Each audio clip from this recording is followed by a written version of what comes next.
बिहार में विधानसभा चुनाव का बिगुल बजते ही प्रत्याशियों ने अपना अपना पैठ बनाना शुरू कर दिया है। सबसे पहले तो सभी पार्टियों में यह देखा गया कि किस प्रत्याशी को बनाना है और एक से एक अपने अपने पार्टियों में ही खिंचाव तनाव हुआ, लेकिन धीरे धीरे सभी को टिकट मिल रहा है और चुनावी रणनीति में आ रहे हैं। आज हमारे बीच में फुलेना पुष्पांशु जी मौजूद हैं, जो वरिष्ठ पत्रकार हैं और प्रेस रिपोर्टिंग के क्षेत्र में एक इनकी अलग पहचान है। चलिए हम आज बात करते हैं बेगूसराय के खास विधानसभा मटिहानी विधानसभा के बारे में, जहां पर दो शेरों की लड़ाई होना है। एक शेर ऐसे हैं जो वर्तमान में अपनी राज सिंहासन को थामे हुए हैं, तो दूसरी शेर ऐसे हैं जिन्होंने इससे पूर्व लगातार 3 बार यहाँ के विधायक रह चुके हैं। चलिए अब क्या हो सकता है। जो बिहार की राजनीति है, बिहार में जो चुनाव को लेकर गहमा गहमी है, बात करेंगे मटिहानी विधानसभा की, जहां पूर्व में दोनों विधायक जो थे, पूर्व विधायक नरेंद्र सिंह उर्फ गोगो सिंह और निवर्तमान विधायक राजकुमार सिंह, दोनों जदयू के ही नेता थे, जदयू के ही कार्यकर्ता थे। हालांकि जदयू में राजकुमार सिंह बाद में आए, पहले लोजपा के कार्यकर्ता थे। लोजपा छोड़ करके जदयू में आने से नरेंद्र सिंह उर्फ गोगो सिंह और राजकुमार सिंह आमने सामने हो गए। लास्ट में ये आमने सामने की बात जब आई तो नरेंद्र कुमार सिंह राजद का दामन थाम लिए और जदयू में राजकुमार सिंह तो थे। मैं इन्हीं मुद्दों पर कि मटिहानी में इसका क्या प्रभाव पड़ेगा, खबर चक्र के प्रधान संपादक माननीय मिथिलेश कांति जी से आज हम लोग चाय पर चर्चा करेंगे और जो भी जानकारी हम दोनों के बीच है आज आप लोगों से शेयर करना चाहते हैं। बेगूसराय के मटिहानी विधानसभा क्षेत्र का, जहां एक बेगूसराय जिला में रोचकता यह विधानसभा का केंद्र बनता जा रहा है और सभी जगह चर्चाएं हो रही है। तो सवाल हम यहां से शुरू करेंगे कि अभी जो गोगो सिंह राजद में चले गए हैं, इसके क्या कारण है, ऐसा क्यों किया जा रहा है? देखिए, ये मजबूरी, एक मयान में 2 तलवार रह नहीं सकता, ये बहुत पुराने सदियों पुरानी कहावत है। जदयू एक पार्टी है, यदि जदयू का आप मयान मान लेते हैं तो 2 तलवार हुए, एक राजकुमार सिंह और एक नरेंद्र कुमार सिंह और गोगो सिंह। तो एक मयान में 2 तलवार तो रह नहीं सकता है, किसी एक को कटना है, बाहर रहना है। यदि राजकुमार सिंह को टिकट मिलता, जैसा कि सुनने में आया कि मिल गया है, तो नरेंद्र सिंह का वोट निश्चित था कि टिकट कटेगा। लड़ना दोनों विधायक रह चुके हैं।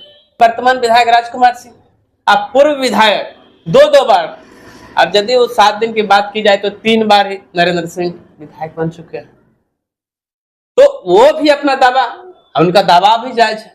राजकुमार सिंह का दावा, इनका भी दावा जायज है कि तो वर्तमान है भी, तो जीती हुई सीट को कोई छोड़ना नहीं चाहता है, इसलिए राजकुमार सिंह छोड़ेंगे नहीं। इस लिहाज से नरेंद्र कुमार सिंह उर्फ गोगो सिंह को जगह जदयू में नहीं मिल पाया। और वैसे भी नरेंद्र कुमार सिंह जदयू से खफा थे क्योंकि नीतीश कुमार इन्हें अहमियत नहीं दे रहे थे। अच्छा, और नीतीश कुमार जब अहमियत नहीं देते थे तो नरेंद्र सिंह भी किसी के सामने झुकने वाले एक बीच में मैं एक बात करना चाहूंगा कि राजकुमार सिंह पहले लोजपा में थे और लोजपा से ही उनकी जीत हुई और फिर वो चेंज करने के बाद इस बार जो बीच में ही कर दिए थे, ऐसा क्यों किए थे, क्या कारण मतलब हुई जो उनको लोजपा से अलग होना पड़ा था? देखिए, राजनीति एक ऐसी चीज है कि जहां जिसको मौका लगे, यदि उसका लाभ आप नहीं उठा पाइएगा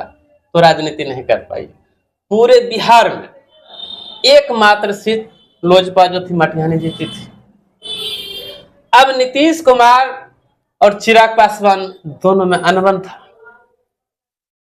चिराग पासवान के कारण पिछले विधानसभा में चुनाव में पिछली के ऐसी विधान जो भी बीत रही है, चल रहा विधानसभा सत्र, इस विधानसभा चुनाव में चिराग पासवान के कारण जदयू की सीटें कम गई और अच्छा। बीजेपी इनसे बढ़ गया।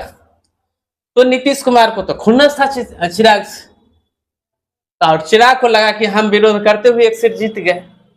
तो राजनीति में इनको पटकनी देने के लिए राजकुमार सिंह को प्रलोभन दे दिए कि आओ मंत्री बना देंगे, कुछ बना देंगे।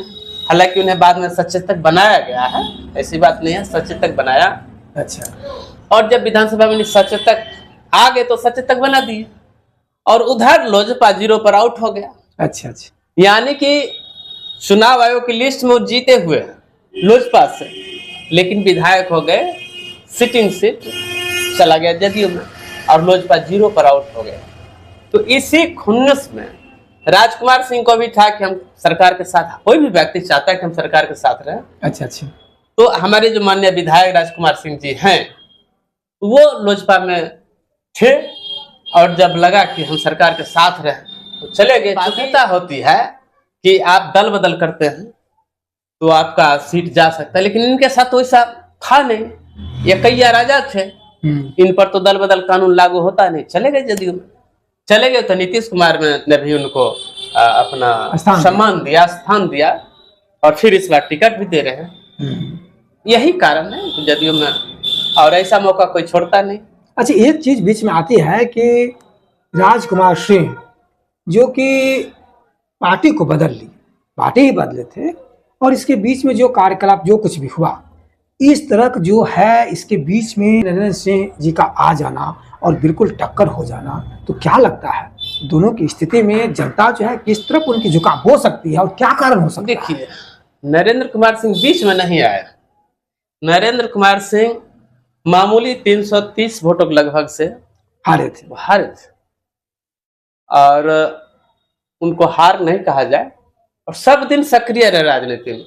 मटिहानी विधानसभा में सक्रिय, यदि उनको बछवाड़ा फेंक दिया जाए, सायपुर कमाल फेंक दिया जाए तो दिक्कत होता, क्योंकि उनका कार्य क्षेत्र मटिहानी है। तो सब दिन सक्रिय थे, और सक्रिय रहने के कारण और हर बात तो कहते थे कि मैं चाहे निर्दलीय हूं या कोई पार्टी टिकट में चुनाव लड़ूंगा, तो उनकी प्रबल दावेदारी तो शुरू से थी, कोई नई बात नहीं है।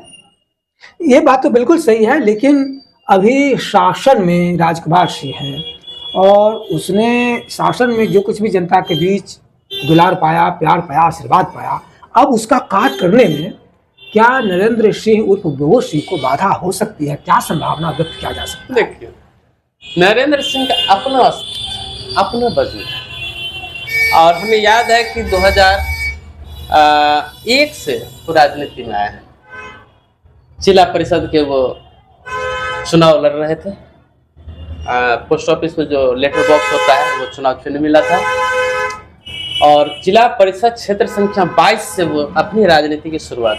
और जब नरेंद्र सिंह राजनीति की शुरुआत किए तो कंटिन्यू वो जनता से मिलते रहे। उस वक्त हमारे विधायक जो है राजकुमार सिंह, ये राजनीति में थे नहीं, राजनीति से दूर थे, बहुत कोसों दूर थे। अच्छा।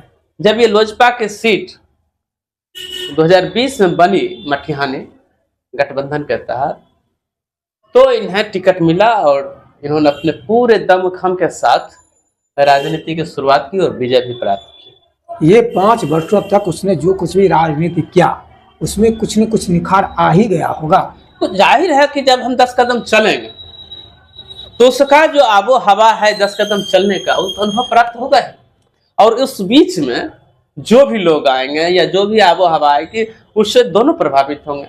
अब मान लीजिए हम यहाँ से क्या कहते हैं पटना गए, तो पटना और इसके बीच में जितने गांव हैं मेरी नज़रों से गुजरने वाले, और यदि हम पैदल जा रहे हैं तो वहाँ के लोगों से भी मिल रहे हैं, और वो लोग भी मुझे देख रहे हैं। मतलब हम जहाँ जाएंगे तो वहाँ का आबो हवा हमारी जो तालमेल तो बैठेगा। राजकुमार सिंह 5 वर्ष विधायक रहे, तो जाहिर है यहाँ की जनता के बीच वो कुछ न कुछ तो काम किए होंगे।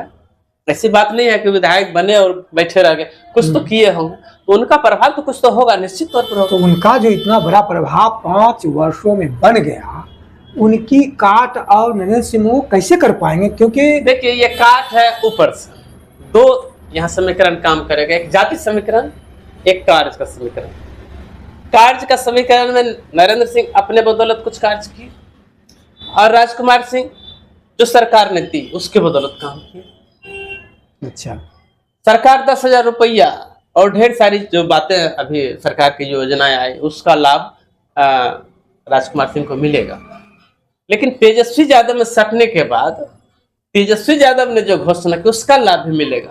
अच्छा। दूसरा जाति का जो फैक्टर है, मटिहानी विधानसभा में जो भूमिहार मतदाता है, कुर्मी मतदाता है, यादव मतदाता है, अल्पसंख्यक मतदाता है, उनका डिवाइडेशन होगा। मुस्लिम मतदाता जो है, चूंकि जदयू और बीजेपी का गठबंधन है, अच्छा अच्छा, तो बीजेपी गठबंधन होने के कारण मुस्लिम थोड़ा सा इनसे खिसक गए। अच्छा, और वो प्लस पॉइंट नरेंद्र सिंह की तरफ जाएगा। नीतीश कुमार का जो हाथ राजकुमार सिंह के माथे पर है, अच्छा, तो कुर्मी मतदाता जो वोट होगा अच्छा, कुछ हद तक नहीं, कुछ ज्यादा अधिकांश वोट इनके तरफ जाएगा। हालांकि कुर्मी मतदाता का रुझान जो मार्केट में देखने को मिल रहा है राजद की तरफ भी है, लेकिन अधिकांश वोट राजकुमार सिंह के पक्ष में जाए। अच्छा, ये जदयू होने के कारण नीतीश जी इसका लाभ होने के कारण, लेकिन ज्यादा मतदाता जो रुझान मिल रहा है एक टांग पर है तेजस्वी के साथ, जिसका लाभ भगत सिंह को मिलेगा। और अल्पसंख्यक बीजेपी से यदि ज्यादा प्रभावित होगा तो नरेंद्र सिंह की तरफ जाएंगे, और कुछ जदयू में भी नीतीश कुमार से जो प्रभावित होगा। अच्छा, एक सवाल यहाँ पर आती है बीच में, जहाँ तक हम राजकुमार सिंह की बात करें और नरेंद्र सिंह उर्फ भगत सिंह की बात करें, दोनों उच्च वर्ग से आते हैं, तो फिर इस दोनों में समीकरण जो जातीय समीकरण की बात होती है उस पर क्या प्रभाव पड़ सकता है? यहाँ उच्च वर्ग और निम्न वर्ग मटिहानी में नहीं काम कर रहा है। अच्छा, क्योंकि दोनों उम्मीदवार उच्च वर्ग के हैं। यहाँ तेजस्वी यादव और नीतीश कुमार फैक्टर है। अच्छा, जो पटना की राजनीति है, मटिहानी में वो राजनीति चल रही है। नीतीश कुमार वर्सेस लालू यादव यानी तेजस्वी यादव, तो ये फैक्टर जो है ज्यादा प्रभावित करेगा। भूमिहार मतदाता लालू जी के साथ बहुत कम हो जाएंगे, ना के बराबर। हाँ, जाति समीकरण कब फैक्टर में आ जाता, जब आरजेडी हो या जदयू कोई पिछड़ा, अति पिछड़ा या अल्पसंख्यक या दलित कोई आ जाता, तब यहाँ जाति फैक्टर होता कि निम्न वर्गीय लोग का रुझान में फर्क पड़ता और उच्च वर्गीय लोगों में भी रुझान फर्क पड़ता है। लेकिन यहाँ दोनों चूंकि सवर्ण से हैं, इसलिए वैसा कुछ फर्क पड़ने वाला नहीं। यहाँ लालू नीतीश का मामला चलेगा, विकास और आगामी विकास की बात चलेगी। अच्छा, ये दोनों के बीच में अगर जनता पकड़ की बात कहा जाए तो क्या संभावनाएं व्यक्त की जा सकती है? अभी कुछ नहीं कहा जा सकता है, क्योंकि दोनों व्यक्ति का जो उम्मीदवार है, अभी जनसुराज की भी घोषणा हुई है। अच्छा, लेकिन मुख्यतः मटिहानी का जो अभी तस्वीर खुलकर नहीं आई है, मात्र अभी राजकुमार सिंह और नरेंद्र सिंह पर चर्चाएं चल रही है, लेकिन जनसुराज भी आ रही है। जनसुराज पार्टी भी अपनी बात दे रही है। सीपीएम कहता है कि जो कुछ होगा हम चुनाव लड़बे करेंगे। अच्छा, यदि वो बगावत करके चुनाव लड़ती है तो उसका भी उम्मीदवार होगा, और जाहिर है वो भी सवर्ण समाज से होंगे, तो कहीं ना कहीं तो प्रभावित करेंगे। लेकिन मुख्य जो है आरजेडी और जदयू के बीच ही संघर्ष होगा, इतना तय है। यानी यह जो है खिंचाव बिल्कुल ही रोचक होने वाला है। हाँ, ऐसा कहा जा सकता है। जो 7 विधानसभा सीट है, 7 विधानसभा में सबसे ज्यादा रोचक और सबों का ध्यान मटिहानी पर, चूंकि दोनों जदयू से आए हैं। जदयू में जो लोग थे, अभी पंचायत का तो नाम नहीं बताऊंगा, एक ऐसा पंचायत है जिसके पंचायत अध्यक्ष जदयू से है। अच्छा, लेकिन वो नरेंद्र सिंह के लिए काम कर रहे हैं, खुले तौर पर कर रहे हैं। तो क्या स्थिति जदयू का है ये भी आप देख सकते हैं। अच्छा, बीच में एक बात ये भी आती है कि दोनों अपने अपने तरीके से तो काम करते ही हैं, करेंगे भी। अब देखना ये पड़ेगा कि कौन अपनी तरकीब से जनता को ज्यादा प्रभावित कर सकता है। यही सबसे बड़ी चीज है। और जिसमें जिस उम्मीदवार, ये दो नहीं, तमाम उम्मीदवारों, जिस उम्मीदवार में जनता को अपनी ओर आकर्षित, चाहे तन मन धन हो, जिससे जनता को अपनी ओर आकर्षित करने की क्षमता होगी, वही विधानसभा में जीत कर जाएगा। तो देखा जा सकता है बेगूसराय में मटिहानी विधानसभा में दो शेरों की लड़ाई होना है। यूँ तो बहुत सारे शेर ही रहेंगे और सब अपने आप को शेर तो शेर ही होते हैं, लेकिन जहाँ तक प्रभाव की बात करें, जनता को प्रभावित करने की बात करें, या जहाँ तक राजनीति की प्रखर विशेषज्ञता की बात करें। मिथिलेश जी, आपने तो चाय मंगा ली, चाय पर चर्चा, चाय कहाँ गई आपकी? चलिए चाय पी लेते हैं हम लोग। अरे भाई चाय भी ठंडी हो गई, लीजिए लीजिए। ये हुई ना बात। और हम लोग बात करने वाले हैं निश्चित तौर पर कि ये मटिहानी विधानसभा क्षेत्र जो बेगूसराय जिला का है बड़ा रोचक है। इस बार का चुनाव खास करके सभी की नज़र इस पर टिका हुआ है। हमारे और मिथिलेश जी की जो चर्चाएं हुई, आपको कैसा लगा हमें कमेंट करके जरूर बताएं। एक से एक सभी बातों की राज बताते जाऊंगा जो अन्य चैनल बताना नहीं चाहते। सना पॉइंट की ओर से आपको बहुत बहुत धन्यवाद। आपने हमें इतना समय दिया। फिर चुनावी चकल्लस के साथ अगली बार मिलते हैं।